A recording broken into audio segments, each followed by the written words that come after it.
I think we'll go ahead and get started as people sort of trickle in. Thank you everyone for joining us today for our April partner panel on bolstering a healthy environment in Baltimore, following just after Earth Day last week and during National Volunteer Week, which we've had a busy week with lots of events through Source and working with our amazing community-based partners here in Baltimore City.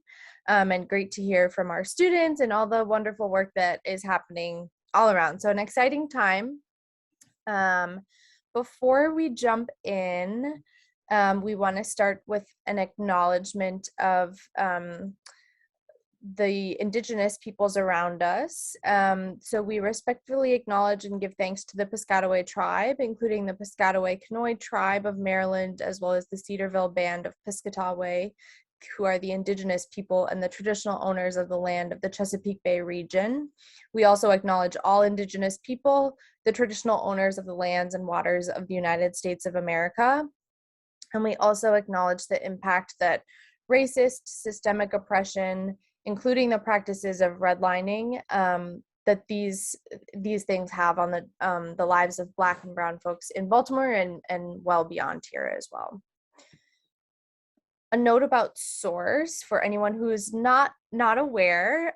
Source is our community-based center here at the university, and our mission is to engage the Johns Hopkins University Health Professional Schools as well as the surrounding communities in mutually beneficial and equitable partnerships that really promote health equity and social justice. And you can see our values outlined here on the slide, as well as our website for anyone who's interested in learning more about all the work that's going on. Feel free to check out source.jhu.edu for more information. But you guys did not come here today to hear from me, and so I'm going to turn it over. We have a great lineup of speakers. I'm so excited. So we're going to go right down the line in alphabetical order, and I'm going to, they can pass it off, but we'll kick things off with Baltimore Greenspace, and then we'll go down the line and hear from our other speakers. So I'm going to stop sharing my slides and pass it off to our wonderful speakers from Baltimore Greenspace. Hi, I am Katie Lauder from Baltimore Greenspace. I am the executive director, and I'm going to pull up my little slideshow for all of you. Desktop share, let's see. Are you seeing my screen? Yes, we are. Okay, cool. I'm going to put it in presenter mode. I think if it, look, spinning wheel of death, guys. Okay, so Baltimore Greenspace is a land trust for community managed open spaces. We preserve community gardens, pocket parks. We teach people about forests, and we also do advocacy work. When I say we're a community land trust, I mean we're a community conservation land trust. So we don't do, we're not a housing land trust. We are just a land trust for community managed land. Okay, but I want to first talk about the context. I really appreciate that you guys opened that way too. Baltimore historically had almost 1 million people. And since the 50s, folks have been moving out or forced out of neighborhoods. And the population has decreased by roughly half. And this was seriously impacted by redlining practices at that time, specifically in impacting especially Black and Brown communities. And as you can see, the vacant housing map overlays directly with that map. And so do the food deserts, compounding the impacts on communities. However, the other thing that overlays with that map is community-created green spaces. Neighbors have created green spaces where there have been vacancies in order to protect their own communities. And Baltimore Greenspace was founded in order to help those communities get land security by providing land security in the land trust. So we have a database of over 300 green spaces. But there are over 1,000 green spaces in Baltimore on land that can be bought and sold. And why do neighbors create green spaces? Well, for lots of reasons. On the right hand, you can see there's food. And on the left hand, you can see there's dumping. A lot of times neighbors create green spaces to create positive impacts where outsiders often are creating negative impacts in their communities.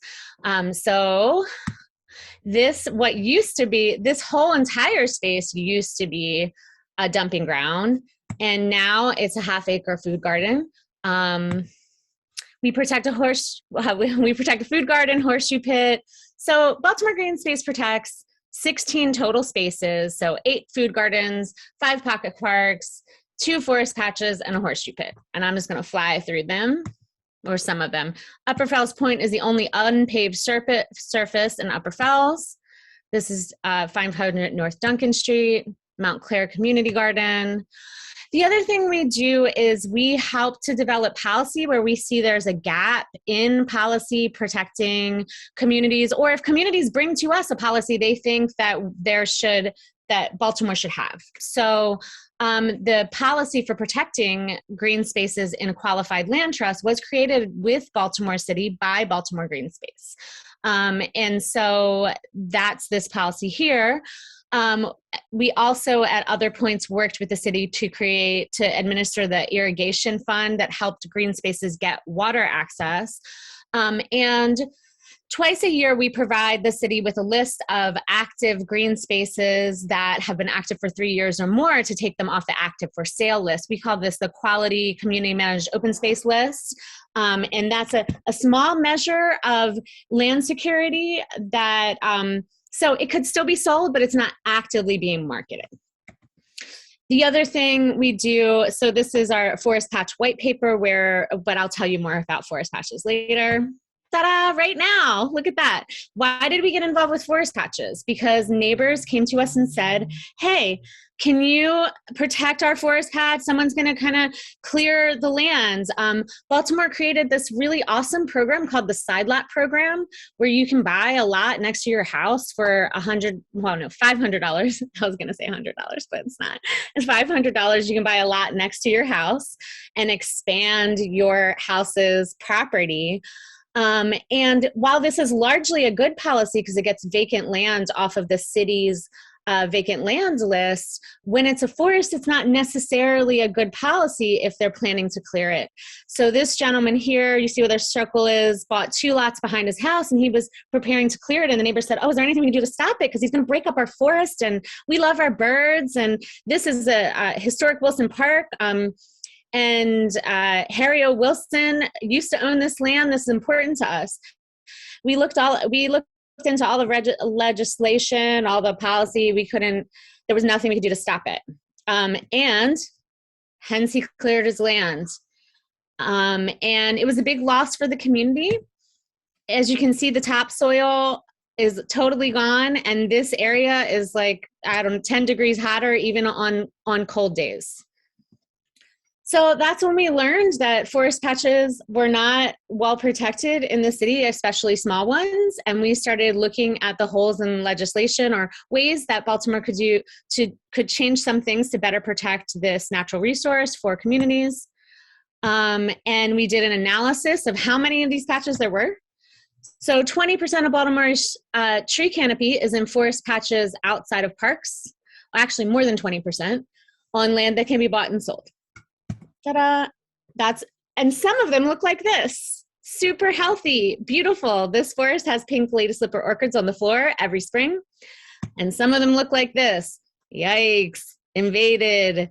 This is a real forest patch. There are 100-year-old trees in this patch that are in serious danger. But there's also a family of foxes that live here.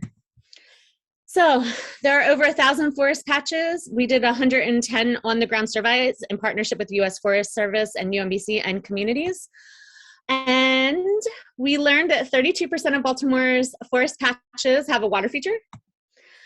Let's see, where am I? I can't see my actual own slide. They're more than 80% native canopy and almost all the patches we've been in, actually more than 85. So native tree canopy. Look, when you think of forest patches in urban areas, everybody's like, oh, invasive trees, that's what we're gonna find. No, it's native trees. And also everybody thought we were gonna find contaminated soils, or not contaminated, but like not not healthy soils. We're never going to find something that's super awesome. And what we found was every soil had what's called an A layer. That's the second healthiest layer of soil. And some of them had an O layer, and that's the healthiest layer.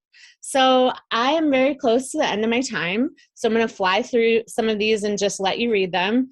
We've documented over 98 species of birds, forest interior dwellers, some endangered species, and community members love to use patches, right? Like the myth that urban folks don't want to be in nature, you all know that's not true. 74% showed signs of human access, 52% showed signs of human use, and 36% showed signs of stewardship. So I'm just going to stop. Well, the one thing I'm going to fly to, we also do educational workshops, clearly, vine removal workshops, owl s'mores workshops. So how can you help or get involved? You can volunteer, and we'll connect you with the community leaders. In our work, the community leaders are the leaders, so we're just going to connect you with leaders that have identified their needs. You can sign up for our newsletter, you can donate, or if you're interested in potentially joining as a board member, you can inquire about our board committees that are accepting new members.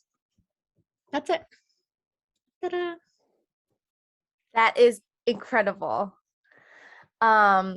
Katie, do you, so for each, there's sort of a leader of each site that you guys are involved with, and then they kind of manage your volunteers. Is that the sort of system that you guys operate under? Well, it's a little bit, so at in the preserved sites, the sites have a whole volunteer core. They have site leaders, assistant site leaders, and a whole volunteer core that works with them. So anybody who got sent to a preserved site would be supporting a site that was already there. And so it depends on what kind of event you were interested in setting up. So if it was a larger event, we would go and support with, like, getting people signed in and telling them what tasks they could support with. But if it was just to kind of like spend a day helping somebody weed, we would just connect you with the right leaders.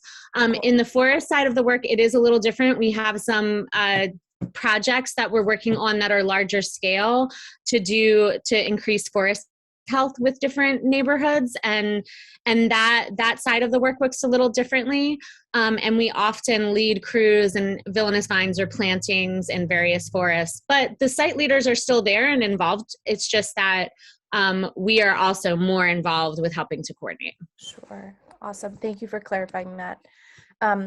Next, we will turn it over to Liana with Bluewater Baltimore. Thanks, everyone. So I'm Liana. I'm the Director of Development and Communications here. I'm going to go through a couple of quick slides too, so you have a visual for what I'm talking about. So Bluewater Baltimore is your local water protector. And we think about our water in a much more holistic way than just drinking water or just our rivers. But our mission is to restore the quality of Baltimore's rivers, streams, and harbor to foster a healthy economy, healthy environment, a strong economy, and thriving communities. What that really means is we look at what's the intersection of improving quality of life and improving water quality, and that's where we work. We do that, like I said, across the Baltimore watershed, and so that encompasses not only all of Baltimore City, but also some of Baltimore County, even some of Eastern Howard County. So water knows no political boundaries, and neither do we. We work all across them. We're part of a larger Chesapeake Bay watershed. So all of the work that we do here with the Patapsco River, which is actually our harbor is not part of the bay, it's part of the Patapsco River, but it does flow into the Chesapeake Bay right here, and then it flows into the Atlantic Ocean. So we're all part of this big movement together for water quality and a healthy ecosystem. Our five core interventions are policy advocacy. So we do a lot of work to change pollution laws, to get better enforcement of pollution laws. We work in partnership with government. So we're doing a lot of work with Baltimore City right now on improving the wastewater treatment plants, for example. You may have seen that in the news. We do community organizing around a lot of different environmental issues. We install green infrastructure ourselves. So we put in trees, rain gardens, permeable parking lots, all kinds of things to improve water quality.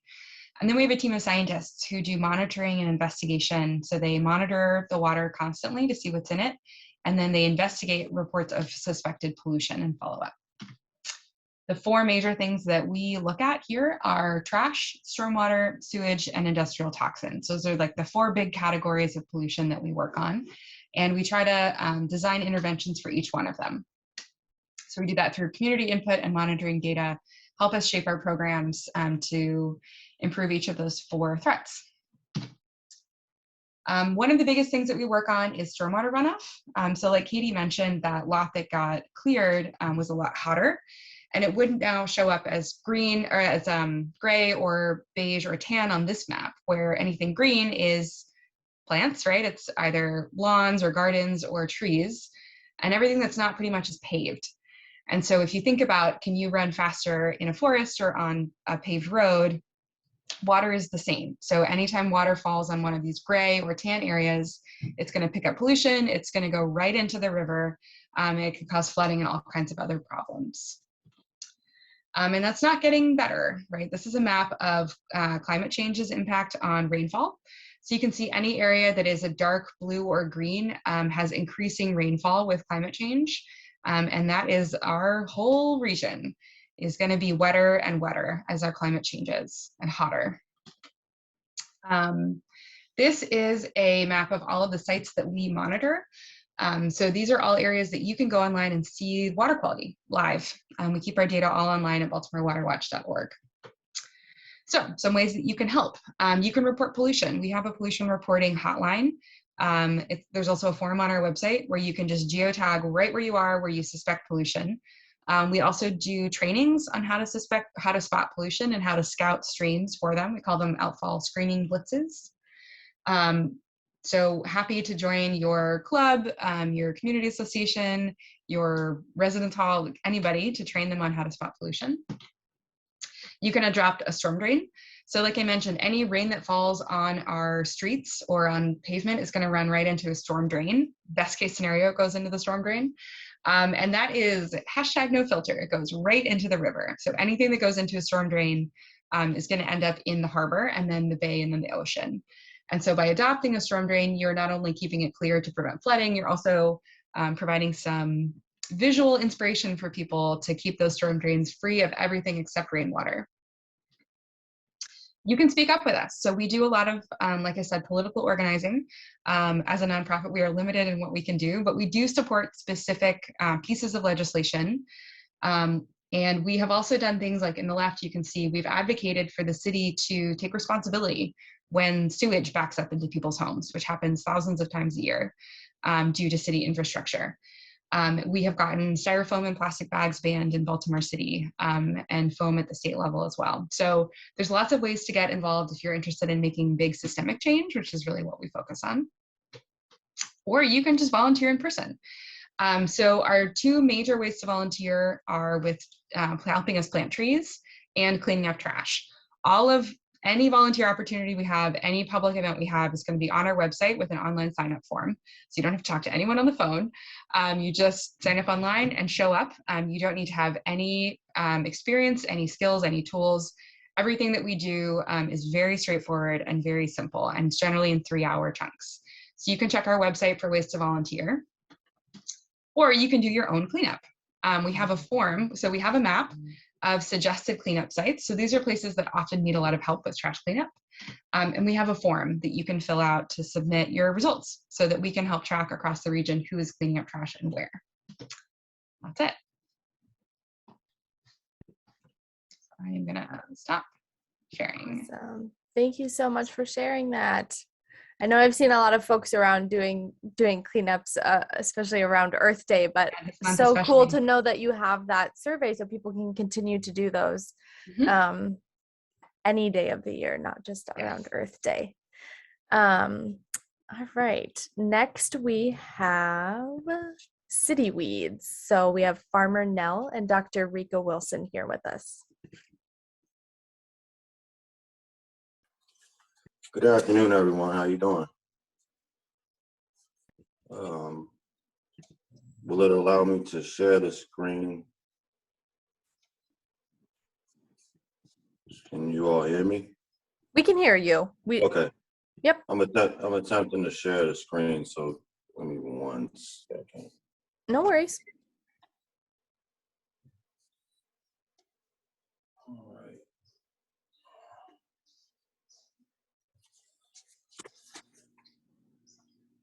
Now everybody see the screen? Yes. All right, so I'm Dominic Nell of City Weeds, also known as Farmer Nell.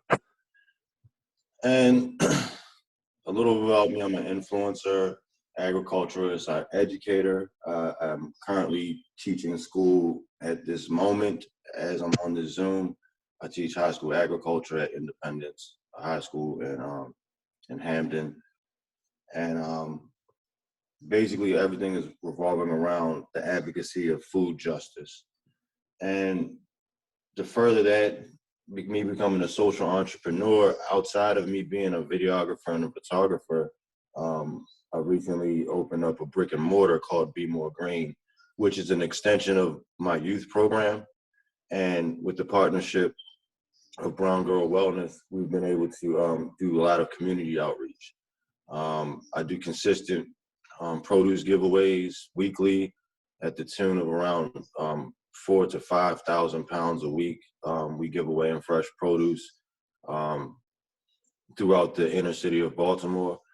My mainstay of focus is the zip code of 21217, which is one of the poorer zip codes in the city.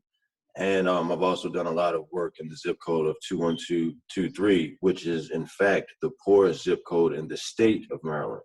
And that was with the Food Project. I like to call myself a man of service. You know, this was a call to action. So looking around at not as eloquent as those that presented before me, but it's all connected when you talk about blight, you talk about vacant lots, you talk about clean water to drink, clean water for growing crops, lead in the soil, things of that nature. In the chat, I left some information, but there's a YouTube video in the chat that is a video of me speaking on the complications dealing with planting on vacant lots that where a vacant home used to be, and the concern of lead being in the soil, and all the things wrapped around that. So I'm very thankful for the work that's being done with our water and with our green spaces. So I wanted to say that, and City Weeds and Be More Green is an extension of that work. It's just another spool to the wheel of healing, as I like to call it. The previous presentations have spoke well to the structural, systematic situations of how we got here. So I'm very thankful for that I don't have to necessarily expound upon that unless someone has any questions about that part. So give thanks. This is a little bit of just the background and some of the partnerships and work experiences. Absolutely. Partnerships that I've some of this is inclusive with videography and photography, because that's how some of these relationships through institutions were able to be birthed and then stitched together. So just kind of an overview of that, just a brief lexicon. Community work is what it's all about, because that's where the overlap begins, and that's where the true change happens, and then where the healing begins. So like I said, we do a lot of food outreaches, and then the community environmental workshops. So we promote personal hygiene from the inside of the body out, but we also extend that to environmental hygiene, industrial hygiene. You know what I mean? We've done workshops where we've gotten individuals OSHA training, CPR training, introductory serve safe training, all so they can learn how to landscape. And I'm pretty sure y'all can catch my drift in that, meaning that, we want to make this a multi-tiered thing and have a critical mass of change where where experience can ultimately turn into expertise for some people, because a lot of people don't have certifications or credentials on a piece of paper or digitally to show that they qualify for something. However, their hands can do the work, and they can create deliverables.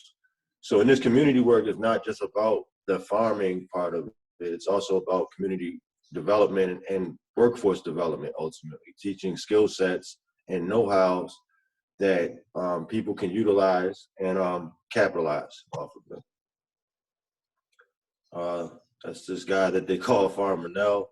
And behind me, that's a White Lock Community Farm, which I've done a lot of work with over the years. It's, to me, the example of what urban farms and community gardens is to me. It's like the design that I would want to put at least one in every neighborhood, if not one in every city, with similar plights and demographics as Baltimore City.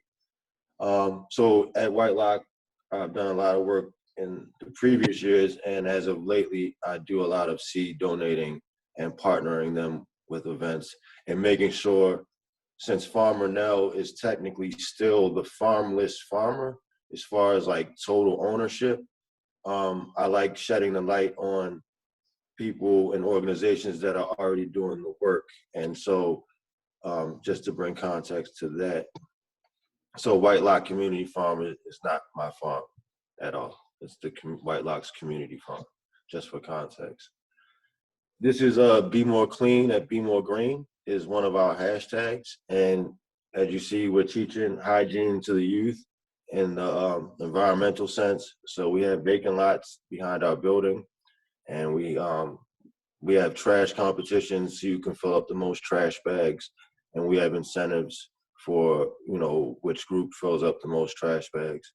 So some people call me the child whisperer because I'm able to get youth to eat raw beets and squash and pick up trash in the neighborhood. But it's not a hard thing. It's not something that has to be a chore, especially in today's time.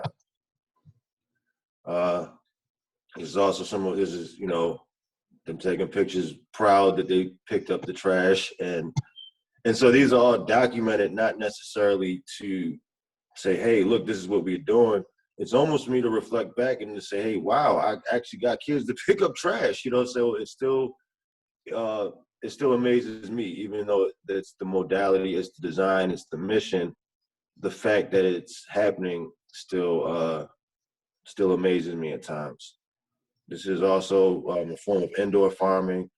We were learning how to grow microgreens, and so we can do indoor and outdoor farming.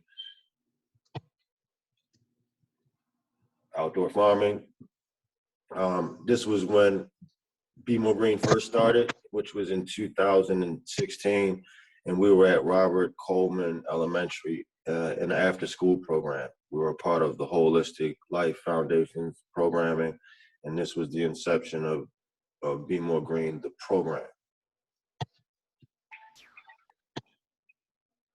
This is the store, Be More Green Now. So that picture at the garden was when it first started, and this is what it currently looks like now. So every Friday we do food produce giveaways right in front of the store, which again is on the corner of North Avenue and Black.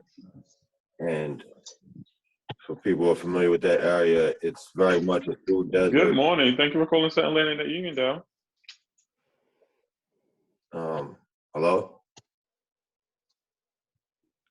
We can hear you. Sorry about that. Okay, so this is Be More Green on the corner of North and Pulaski. And that's the store. And that's also where we implement the workshops currently.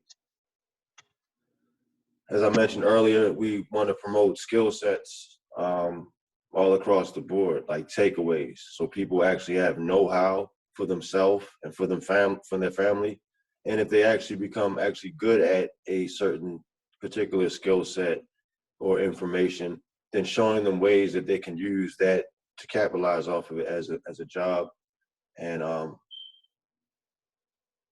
as a career potentially.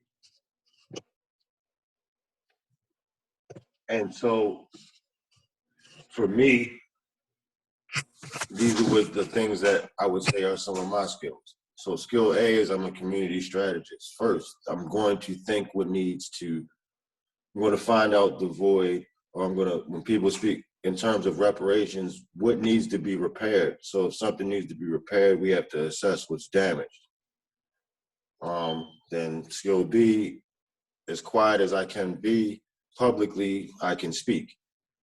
And so that becomes a skill because sometimes people with the know-how or the information don't always have the voice or the wherewithal to project it and speak it, and vice versa. So I feel as though that I've kind of compilated a street slangy, rough aura mixed with an eloquent, scholastic and use of vocabulary words that it's enough of a blend that most people can understand me.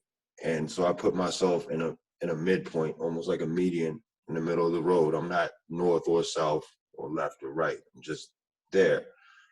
So skill set C, I would say that I possess that helps the community is community connector. And then that comes in the form of a traditional herbalist, because that's the core of things. We're of the earth, whether we want to identify with anything else, which we have all the rights to do so. Scientifically, the science in our makeup come from minerals and elements that are that exist inside of living things that predominantly come from the ground or trees or things of that nature. So what's the community impact?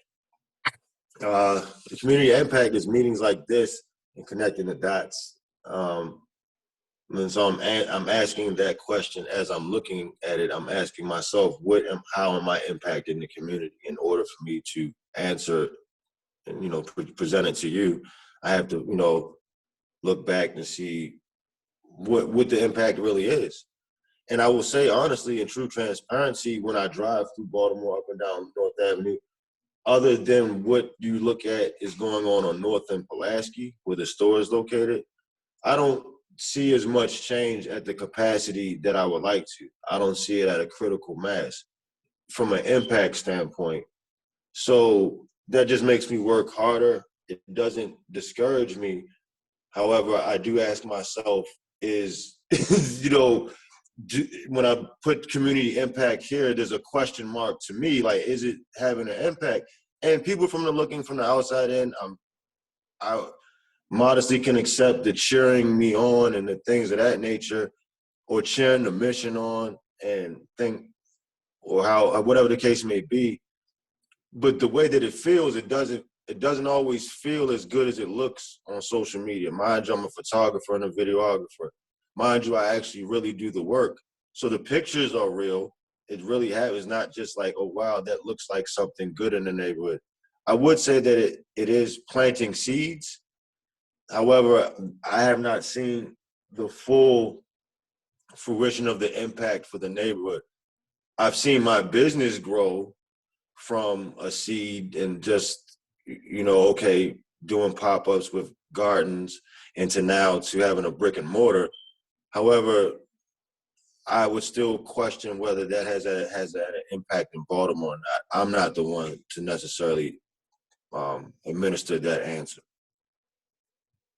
These are some of the projects that we do. We teach youth how to repurpose some of the food that we give away, either in the form of composting or actually turning them to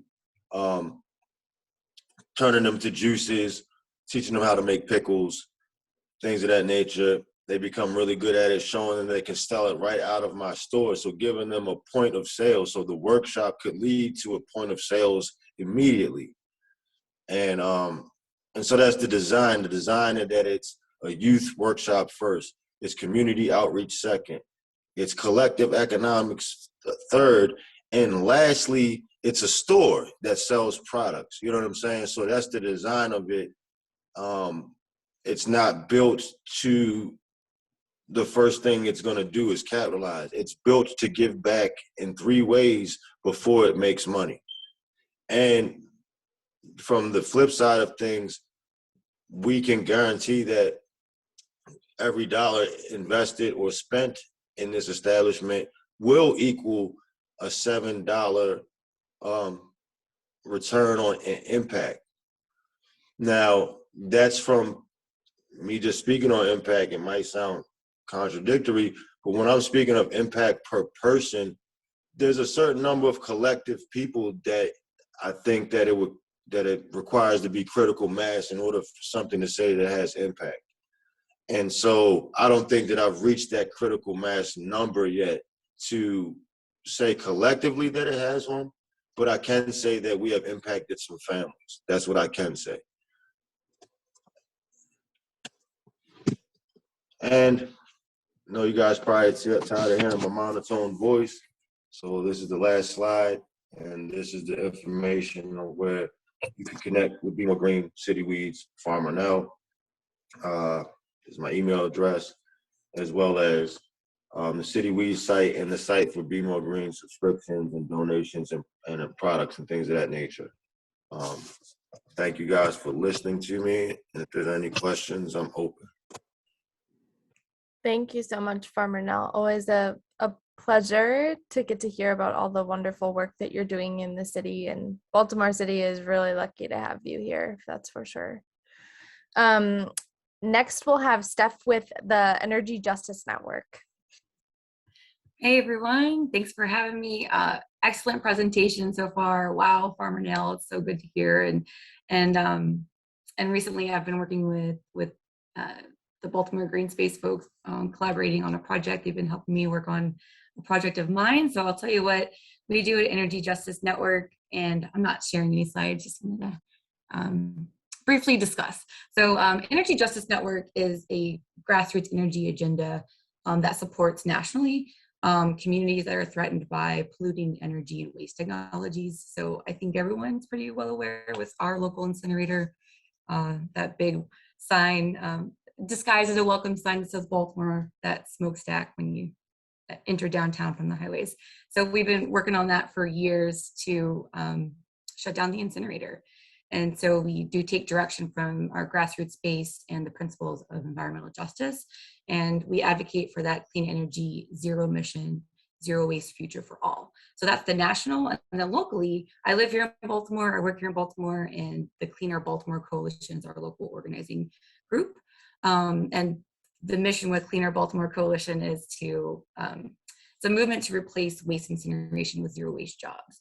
So touching on all of these related issues as far as how zero waste will replace what the incinerator is doing. So right now, incineration is burning a lot of our resources instead of recapturing them, and which is a huge opportunity for economic development. And so we're just burning a lot of the resources that we could be reusing.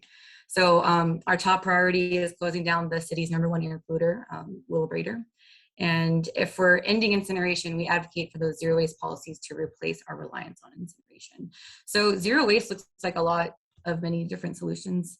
Getting institutions to commit to organics recycling at the city level is a local project that we're working on, and then starting a medium or large scale community composting facility that is supported by the city, and expanding that out. In the meantime, we have to do a lot of that work and that outreach and that education to prime communities to participate and know how to go and where to go to do that. So I am a community-based organization, and I have partnered with some of the students at Johns Hopkins to help me develop some evaluation tools to work on 2 of my projects. I'm really excited to get those. And so one area is compost. So another area is the construction and demolition waste stream. And the reason I'm focusing on that is I want to replace the word demolish with the word deconstruct. And if that's a new word for anyone, deconstruction is the piece by piece dismantling of homes and buildings, because that's the biggest piece of our waste stream, which I like to replace waste with resource. It's a resource stream. A lot of it is going to waste. So how do we capture? So we work on policies. We work on policies at the city level. I've got council members involved. I have a champion to introduce our bill later this year on deconstruction called the Rebuild Act. So I'm working with the Hopkins students to develop an evaluation tool to survey the needs of the communities, and also see where the current businesses already exist, because they already are the ones that are handling materials, and then getting them ready to take in more. and also advocating how this is a huge opportunity for workforce development. So in the process of deconstruction, it is removing blight. At the same time, it's creating those jobs to do that work. And that's what the policy that I'm working on with the Rebuild Act would do. And then what else? Volunteer opportunities exist to join a working group on deconstruction and the compost zero waste policies, with what that would look like. What I've understand is a big need in our city is education and outreach. And that's been addressed by coming down from our director with DPW. We just got recycling bins, but yet there still is a lack in the education. So I'm wanting to create more opportunities for volunteer by showing up for outreach, door to door, knocking on doors, talking to people, engaging to do the education. So I know that's a big need that I know the city officials have addressed is education. And that's where I feel the biggest support from volunteers would be to. So I will just leave my email in the chat, Steph@energyjustice.net. We appreciate you so much, and I think it's something that is a big area of interest for students and faculty, and there's a lot of work and a lot of conversations happening around climate change and justice in the environment sort of space. And so fun to get to bring everybody together to talk about all the work that's happening. And last but not least, our wonderful student group co-sponsor for this event. We have Nicole with the Environmental Health and Engineering Student Organization, and we love having our student groups co-sponsor these events so we can get an idea about what our student groups are doing here on campus and hopefully foster more collaboration among our students as well. So Nicole, I'll hand it over to you. Thanks, Katie. I am Nicole. I am the president of the Mental Health and Engineering Student Organization. We are a student group on campus. We mainly work with leadership within our department. And so just as a brief overview, our department is focused on students who are focusing their research or their work or their thesis in environmental health, which is how the environment has an impact on human health and vice versa. And so we mainly work within the department on different subcommittees within the department leadership, so we can work on different classes for students, research programs, as well as logistics of the department. We also do social events with students, and we are currently doing a graphic design contest for the department. But we also do some community service work as well. We partner with Source, and we'd love to get involved with some of these other groups. So if you guys are interested in having a cross-fostering kind of relationship, setting up something that might work over time, we're really interested in getting involved with community partners that we can have long-term relationships with. So yeah, I think that's probably all I have to say. Thanks. Thank you so much, Nicole. And with that, that's all we have as far as speakers. So now we have about 7 minutes left. If anybody has any questions.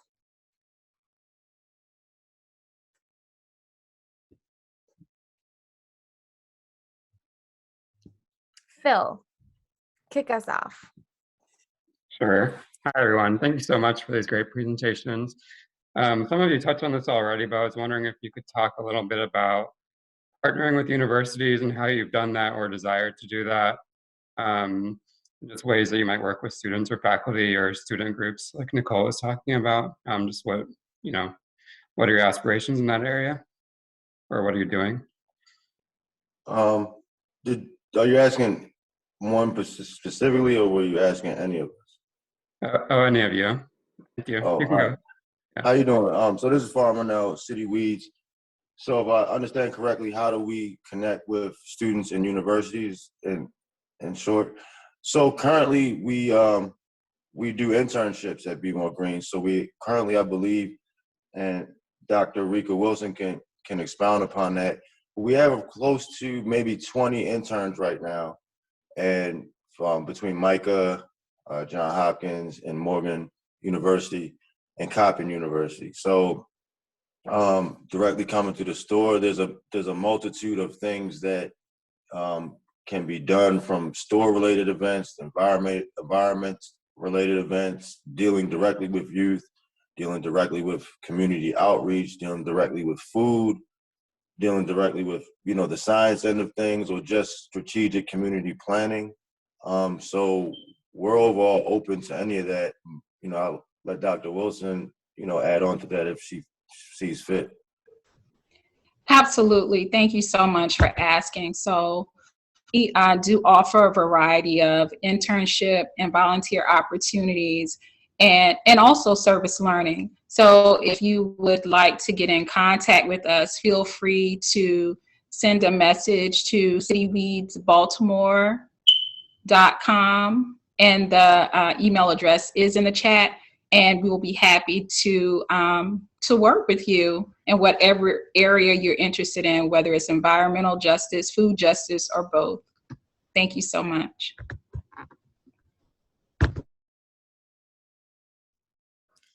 So Baltimore Greenspace has volunteer groups come out to the forests and the gardens,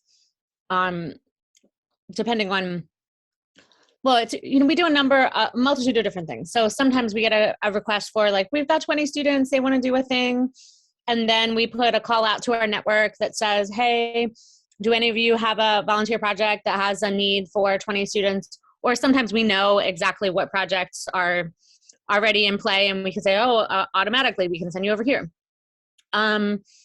We have a couple fellowship programs that we do with UMBC and Morgan State.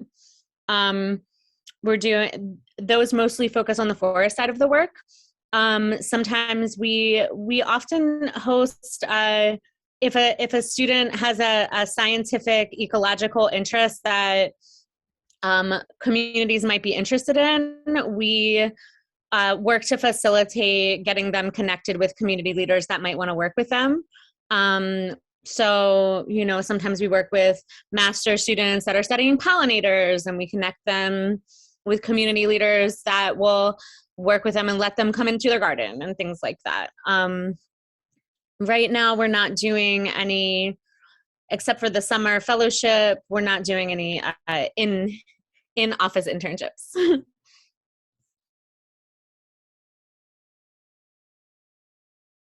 And if you want me to comment, so far I've just had, I'm working on building my capacity for taking on more volunteers. And so far, my first step has been getting into the Johns Hopkins community-based organization, being accepted into that program. And that's my exposure to working with students right now, working on 2 projects, developing these evaluation tools for deconstruction and for composting. And that is surveying the green spaces and farms and community gardens that exist to see if they would like, if they have composting, if they don't, connecting them to resources to get one started. So that's what my capacity is with students right now. And usually if I'm working with students, sometimes I partner with other community organizations that are doing work. So I'm a small staff. So working on building capacity to do more of that. Awesome. I will jump in with, I know we're sort of nearing the top of the hour and I want to be mindful of people's time. So I'll just, as we wrap up here, ask each speaker, what gets you out of the bed every morning to continue doing this work that is so important, but we know it can be really, really hard.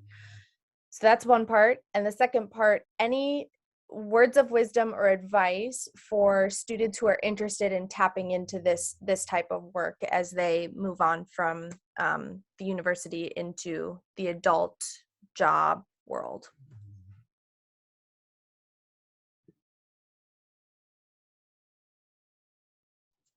I can add, I love our mission. I love all the work that we do. I love the communities we work with, but it's really my colleagues.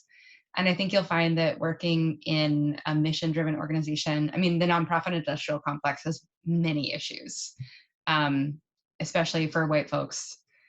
And also, I've met some of the most amazing people, and I just love all of my colleagues. And it's really like, trying to live up to their expectations, our mutual high expectations. It gets me out of bed.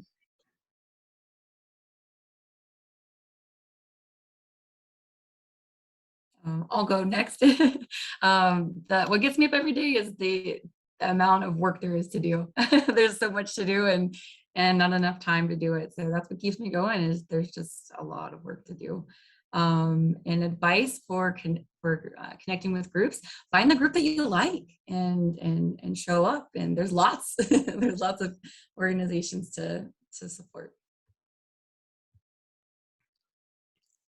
I'll go next. I'll say that the thing that gets me up and keeps me going is the long-term consistent investment that Baltimore community leaders have invested in green spaces despite all the adversity. And if they haven't given up, I can't give up.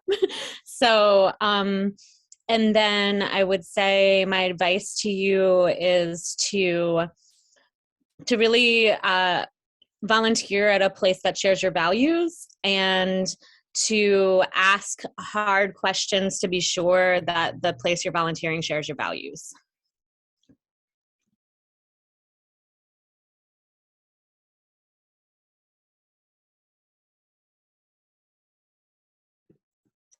Awesome. So real quick, as we wrap up here, a quick reminder that Volunteer Week is not over yet, and there is still an opportunity to engage in the activities. So we have our toiletries donation drive that's going on through Friday, May 6th. There are bins placed throughout all of the 3 schools, so feel free if you have any of these things laying around. Obviously unopened supplies, new supplies to be donated to our community partners. That would be awesome. So we encourage your participation in that. And as always, if anyone is interested in getting connected with any of our speakers from today, there's a link in the chat where you can input your information, and we will be sure to pass that along to our partners. If you are interested in getting connected in any way, whether it's your student group or just as an individual getting connected, please reach out to Source, and the team can help link you up with a partner that is aligned with your mission and your goals, and vice versa. So thank you so much to everybody for attending today's session. Stay safe, stay well, and enjoy the rest of your week. Thanks so much, Katie. I think Dr. Wilson had one more word to add. Oh, I'm so sorry, Dr. That's all Wilson. right. You get the last word. Oh, thank you. No, thank you. So on behalf of City Weeds, gets us up in the morning, we would like to use the words of the late Dr. Benjamin E. Mays. I have only just a minute, only 60 seconds in it. Forced upon me, can't refuse it. Didn't seek it, didn't choose it, but it's up to me to use it. I must suffer if I lose it, give account if I abuse it. Just a tiny minute, but eternity is in it. So we are using our minutes to speak for the vulnerable, the voiceless, and to plant seeds and make a profound impact and difference. So we're using our minutes wisely. Thank you all for having us today. Thank you, Dr. Wilson. You're welcome. Take care, everyone.